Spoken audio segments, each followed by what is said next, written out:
PEGI 18.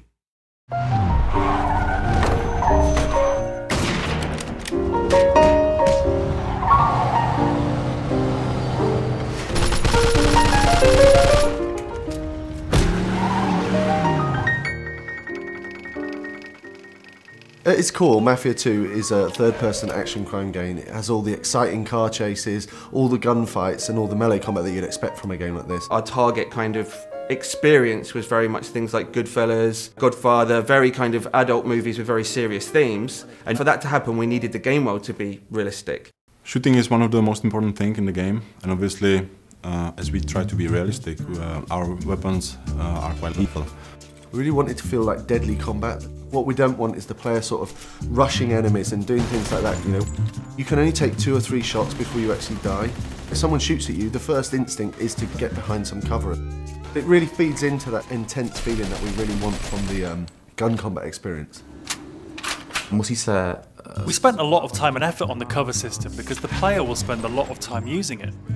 But you have to be careful because the cover can often be easily destroyed. So if you're hiding behind a fence and it starts to disintegrate, it's time to move elsewhere. This destructibility was a big thing for us. We wanted to fill the whole city with a massive number of destructible objects, so the player felt that they could pretty much destroy anything. The player can use a wide range of weapons, from pistols to submachine guns. Of course, we had to include the classic Tommy gun that everyone knows from the Mafia movies.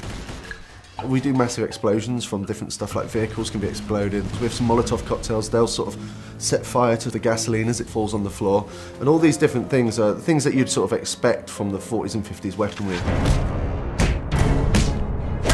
Melee combat in the game is a really sort of visceral experience. We wanted it to feel really brutal. So it's a very simple system. Using 2 buttons, you perform these either hard punches or light punches. And then using a combination of these, you perform these finishing moves. And the coolest thing is these finishing moves are sort of context sensitive as to where you are in the world. So if you're stood near the hood of a car, then the player might punch a guy and then sort of smash his head against the hood of the car, which is a really cool thing. The driving model is very realistic. So you drive these things, they really feel like period cars. They feel very heavy, they feel really satisfying when you're driving them around. Once you get familiar with the controls, there's a real skill to doing the handbrake turns, the donuts and the skids in the street.